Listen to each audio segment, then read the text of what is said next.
But when men and horses, cattle, camels, and dromedaries have poached the spring into mud, it becomes loathsome to those who at first drank of it with rapture, and he who had the merit of discovering it, if he would preserve his reputation with the tribe, must display his talent by a fresh discovery of untasted fountains. If the author, who finds himself limited to a particular class of subjects, endeavours to sustain his reputation by striving to add a novelty of attraction to themes of the same character which have been formerly successful under his management, there are manifest reasons why, after a certain point, he is likely to fail. If the mine be not wrought out, the strength and capacity of the miner become necessarily exhausted. If he closely imitates the narratives which he has before rendered successful, he is doomed to wonder that they please no more.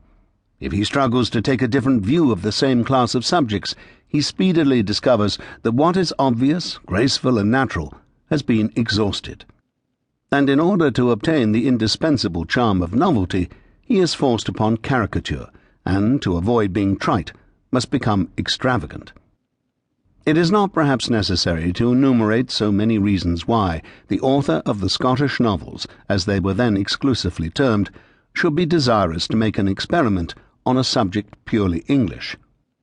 It was his purpose, at the same time, to have rendered the experiment as complete as possible by bringing the intended work before the public as the effort of a new candidate for their favour, in order that no degree of prejudice, whether favourable or the reverse, might attach to it, as a new production of the author of Waverley.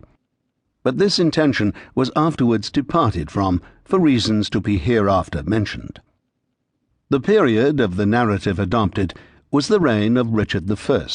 not only as abounding with characters whose very names were sure to attract general attention, but as affording a striking contrast betwixt the Saxons, by whom the soil was cultivated, and the Normans, who still reigned in it as conquerors, reluctant to mix with the vanquished or acknowledge themselves of the same stock.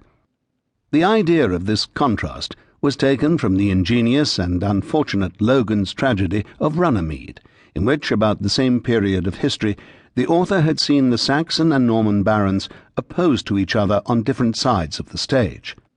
He does not recollect that there were any attempt to contrast the two races in their habits and sentiments, and indeed it was obvious that history was violated by introducing the Saxons still existing as a high-minded and martial race of nobles.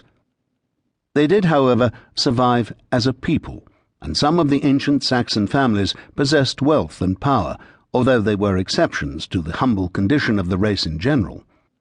It seemed to the author that the existence of the two races in the same country, the vanquished distinguished by their plain, homely, blunt manners, and the free spirit infused by their ancient institutions and laws, the victors by the high spirit of military fame, personal adventure, and whatever could distinguish them as the flower of chivalry, might, intermixed with other characters belonging to the same time and country, interest the reader by the contrast, if the author should not fail on his part.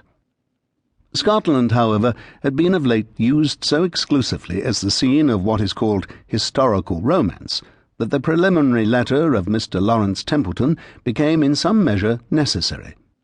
To this, as to an introduction, the reader is referred, as expressing author's purpose and opinions in undertaking this species of composition, under the necessary reservation that he is far from thinking he has attained the point at which he aimed. It is scarcely necessary to add that there was no idea or wish to pass off the supposed Mr. Templeton as a real person,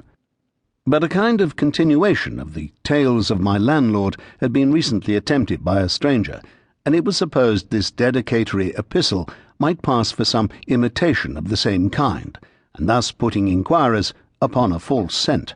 induce them to believe they had before them the work of some new candidate for their favour.